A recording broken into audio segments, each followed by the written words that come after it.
Okay, spring and summer 82, things began to really take their toll. Renee was working a dead-end job. I was still doing licorice pizza. I'd cut my hair in 80, had the tail, let it grow some more, did rubber bands in my hair inspired by Bow Wow Wow, their little bows and things, and also Des Cadena and Black Flag. There's a picture on the flip side of him with all these rubber bands tied in his hair sticking straight up. And I had a mohawk of little braids. I'd then gone into the little braids and stuff and had a mohawk of little braids, which somewhere there's one surviving picture of that era where I'm also wearing a Hawaiian shirt. Summer 82, things started to peter out. We were still going to see like 45 Grave. It's like the big band to go see. And I'm sure, who else, I can't remember. I saw Bow Wow Wow for the first time, I guess at the end of 82, after their first album came out at the Roxy. Renee was killed in September of 1982. Queen was playing a series of concerts at Irvine Meadows, and she and Pat Smear were both huge Queen fans. She had somehow gotten out there. Irvine Meadows is in Orange County. It's an amphitheater out there. She had gotten out there the first 4 nights on herself or with various other Queen fans. On the 5th night, she had gone to, I guess the 4th concert, she had run into Pat Smear there. I think she'd gone back to Hollywood with Pat. They got a ride out to Irvine Meadows for the 5th night, and after the concert, I guess Pat was going to stay with Renee in Riverside at the Haruka House, which he'd already been to. So Donnie had brought him there several times in like 79, 80, and Pat was going to stay there. They were hitchhiking. They got a ride almost to Riverside County, the county line between Riverside and Orange County. The guy ran out of gas. They all went to go get gas, walked with him to the nearest service station off the freeway. They were all getting back into the car. Renee on the left-hand side, the freeway side, which is behind the driver's seat. It's the driver's steering wheel's on the left side in the States. She had opened her door and was about to get in the car when a drunk driver hit her, crushing her between the front end of his car and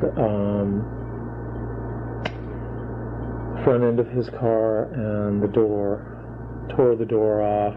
Renee was probably pretty fucked up physically from that. Killed instantly, I'm sure.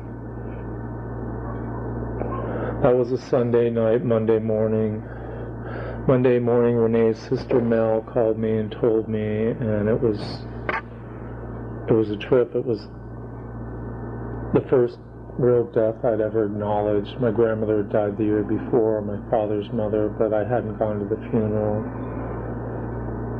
It happened to rain the day of Renee's funeral, which was about later into the week, that Thursday, I believe. And a lot of her punk friends showed. Her parents were right-wing religious, Orthodox. It was a very religious ceremony. All of us punks were very out of it. I was one of the pallbearers, along with Tim and Jack and Brian Knox, who had been dating Renee. They had an asexual relationship. And I forget who else. There were 6 of us. Then we all went over to this guy Bruce Ford's house and proceeded to get drunk. I remember everybody was upset because Joey Sparsa, or Woolbright as he was known then, showed up in little tan pumps and wearing very girly makeup. It was a trip, but all the Riverside punks were there. Anybody that mattered. Donnie was there. Donnie was going out with Penny Perch then. We used to have this horrid whine to Donnie. Donnie's suicide. I'm gonna have to jump back here. The suicide attempt had happened in the spring of '81 after Darby's death, when he'd slit his wrists and filled 2 beer glasses full of blood. I don't think he even had to get his stitched up, but he bled a lot. I wasn't there that day, but that happened at the 7th Street studio. And it was before Renee moved back to the Reverb house for the second time. By that time,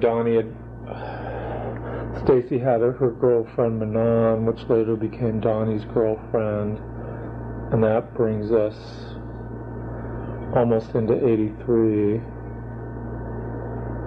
because they met at the Reverb house and were fucking there, and it was a big jealous scene because Stacy was jealous over that. Stacy seems blah.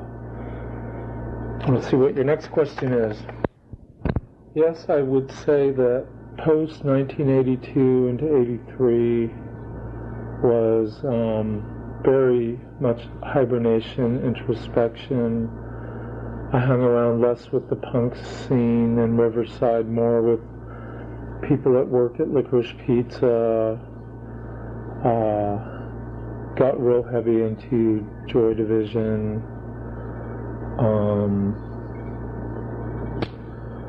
Dark, death-like thoughts. It wasn't death as a joke like 45 Grave or Mexican Day of the Dead. It was a black period. '83 was, I remember, a dark period.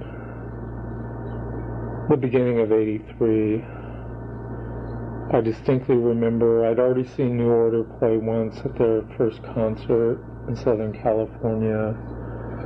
The end of May, beginning of June of '83, their album Power, Corruption, and Lies had come out, and their Blue Monday. And that kind of stirred me into a different direction, but I'd also gotten into Bauhaus about that time. I went full on into New Order, just really getting into that. I think I'd already gotten their EP, Everything Gone Green, and Temptation was released in the U.S. as a 5-song EP. Because I had that Christmas of 1982 and being really moved by that. But it was, overall, it was a very dark period where I just pulled back from punk rock in general. I was listening to, more English stuff and influenced more by Joy Division, New Order. Post 1983 for me was, like I said, very much into surviving. It felt like punk rock was over. That initial burst of energy that had carried me from 1977 through '82 was spent. Renee was dead. Darby was dead. Sid was dead. It was a very depressing time. That's why I think particularly Joy Division appealed to me so much. I mean, I'd gotten their first album by then. I'd gotten all their singles. I was still buying bootlegs. I was still into looking, checking out the import sections. I had wider access to music. It was not only coming out of England, but all the local stuff. I think that's in LA rock and roll history, that's when the kind of jangly, pseudo-psychedelic era kind of started. And I got a few of those records, but I remember being very impressed by Dream Syndicate's first album. X, of course, had continued and evolved since their first album, which was always, I was totally enamored with X from the beginning. But they were changing. Everything was changing. I could feel it. I could smell it. It was an interesting time period. And it basically lasted through the rest of the 80s as I got better jobs. I went through a period of unemployment in 1980 all through 1985. Beginning of 1986, I got my job at the University of California at Riverside. I had started getting into antiques and stuff.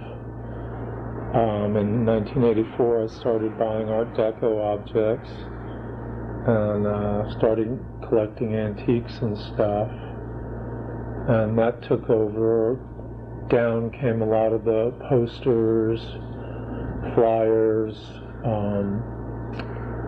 black objects that I collected in 1983. Also in the early 80s, starting, with influence of 45 Grave, I'd done what I called my death shrines. They were like a creative space at one end of my third apartment that I lived in, which a few pictures survive of that period, where everything was very black. And what wasn't black was, I was still very into reggae music. That was probably the only happy music I listened to was reggae, or at least upbeat, but I mean, there was always the oppressor. I guess it was me trying to connect with a black experience. And then I guess by 1984, the Smiths' first album was a big influence on me and on my writing. Up until that time, I wasn't hiding gay pretensions in my writing or gay subjects. I had definitely, from the beginning, written same-sex poetry, but it really came out of the closet, I'd have to say, in 1984 because of the influence of that first Smiths record. And also in 1984, I put out what I would call my first modern-style Drew Blood Press Limited chapbook, entitled Darkest Corners Of, which came from a Joy Division lyric, which summed up a lot of those poems were written in 83, 84, and summed up a lot of that time period. So on to question 15. I forgot to add, basically staying not abreast of musical trends for the rest of the 1980s, being aware, I guess turning away from looking towards England as the source of anything cool and new musically, towards discovering bands like the Minutemen, the Replacements, Husker Du, and appreciating them for what they were. That was 1985. I really got into those bands, and of course Pill, any of those bands, any of those bands I was into. I remember also in the earlier 80s dabbling into the Batcave, so-called Batcave scene, which to me was a lot like the 45 Grave scene. It was jokey, it was funny horror, Even Bauhaus played into that a little bit. But that whole kind of jokey, schlocky, Day of the Dead, Skulls, Black, the Specimen, whom I even went to go see in concert. I kind of left that, went from there to more American independent rock, like the Replacements, all those bands, which probably carried me, I'd have to say, through summer of 1990. I remember like 89 being still, I was very into The Cure. That was the summer that I fell in love with Danny Brennan. And that was like the summer crush. And it was the following summer of 1990 that I met Randy.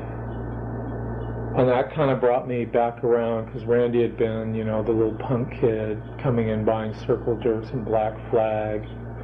And it never really changed. I had shed that hardcore thing. It left a nasty taste in my mouth. And I got back into it, and I never stopped listening to the Germs ever, but I probably listened to them even more. I think my original GI album is testament enough to how often it's been played. But that's the summer of 1990. My writing had really taken on a life of its own. I had access to having my stuff printed by the Xerox at UC Riverside. I was very inspired by things happening all around me, putting out my own little independent press, getting involved with Fact Sheet 5.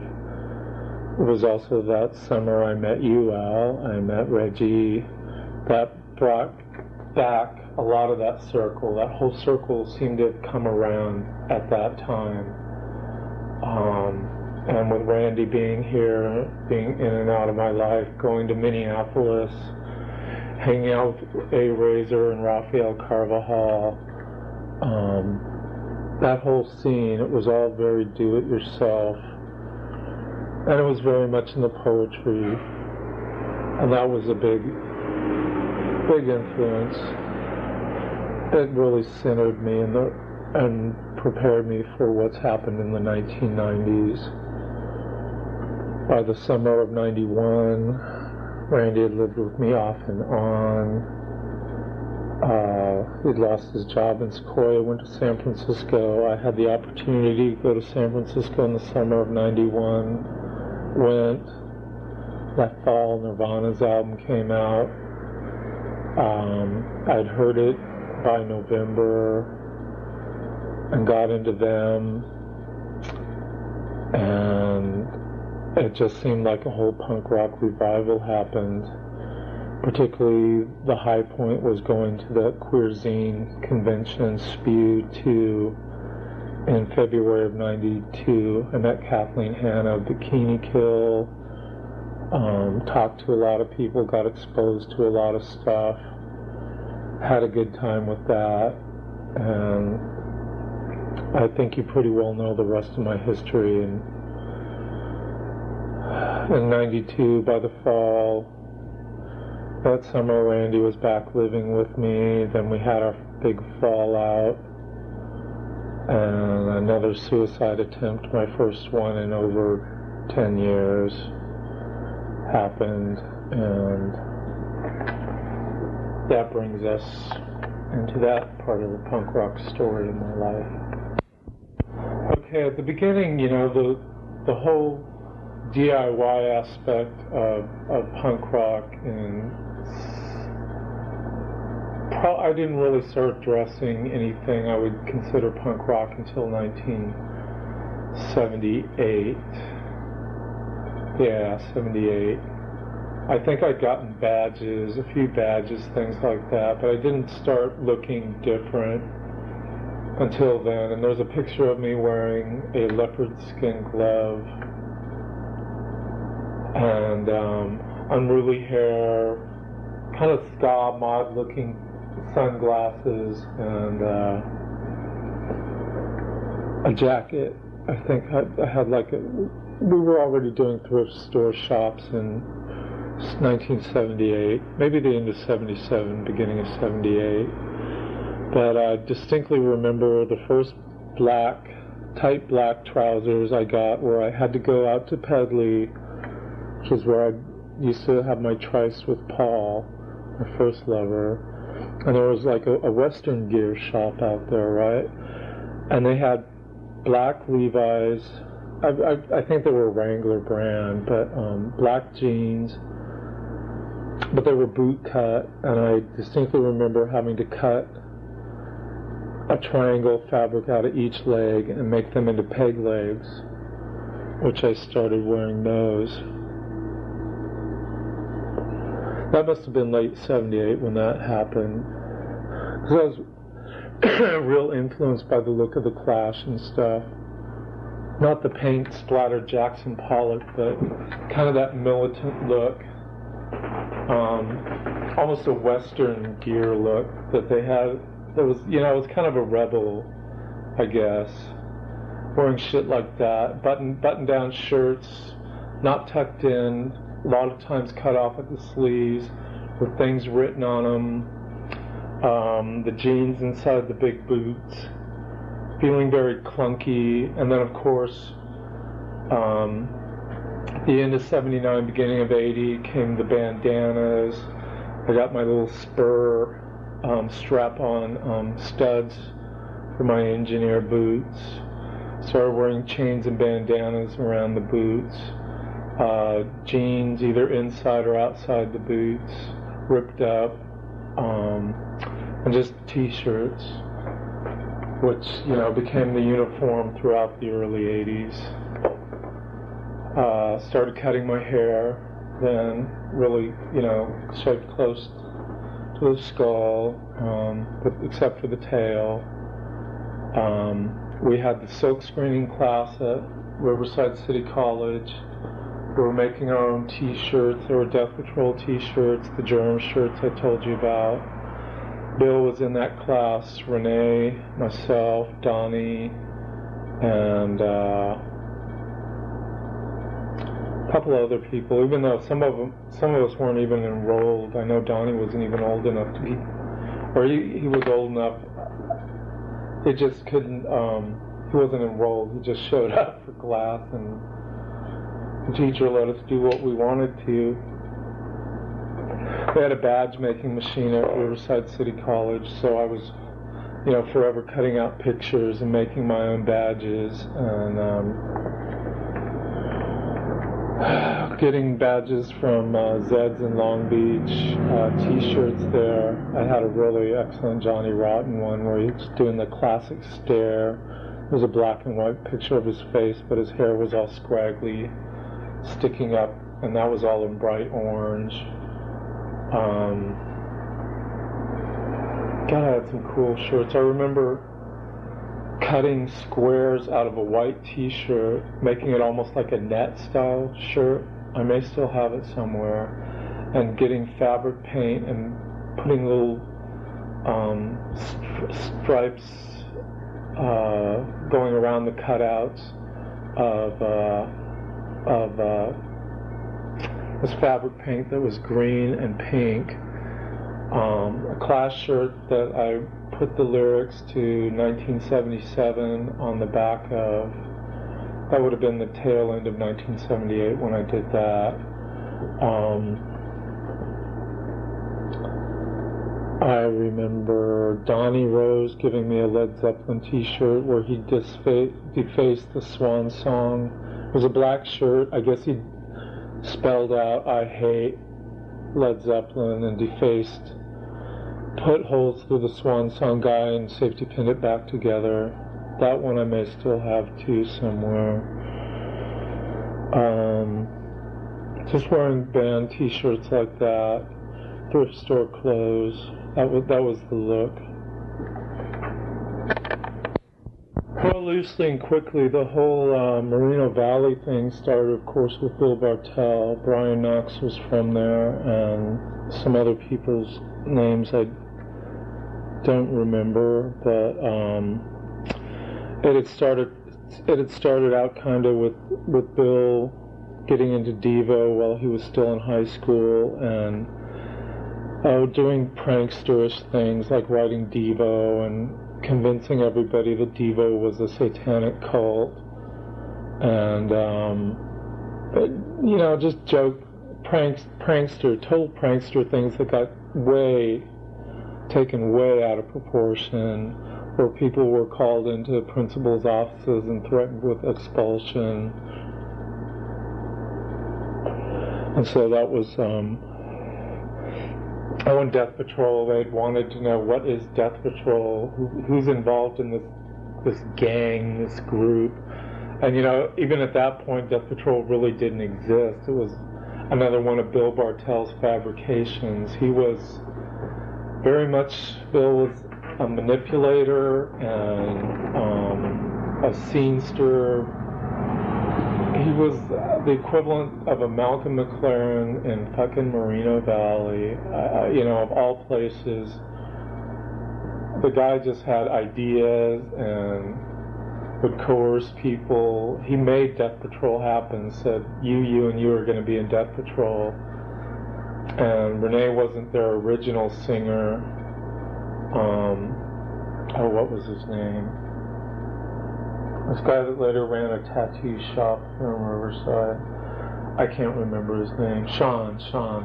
He was Death Patrol's original singer. Their first gig was at the first time at the Herba House, which would have been 79, I guess, 78, 79, around there. And Bill was always manipulating behind the scenes. Sometimes he would play, and sometimes he wouldn't. Sean also, had Sean do White Lube Lady. Somehow they got the gig at the radio station in Redlands, Death Patrol did, and that's where that tape comes from. And that was the original lineup of Death Patrol that was probably their best. They wrote songs. There were some murders that happened in the orange groves. A little girl was murdered, and they wrote a song about that. They wrote stupid songs like Duck Soup or Egg Salad. Then there was punk rock, which just had the words punk rock with, nasty music playing behind it. Punk rock, punk rock, punk rock. Just a real grab bag, thrown together thing that Bill made happen. And Death Patrol actually was Riverside's second punk rock band. I don't know about the chronology from there, whether Moral SeX was the third or fourth or fifth.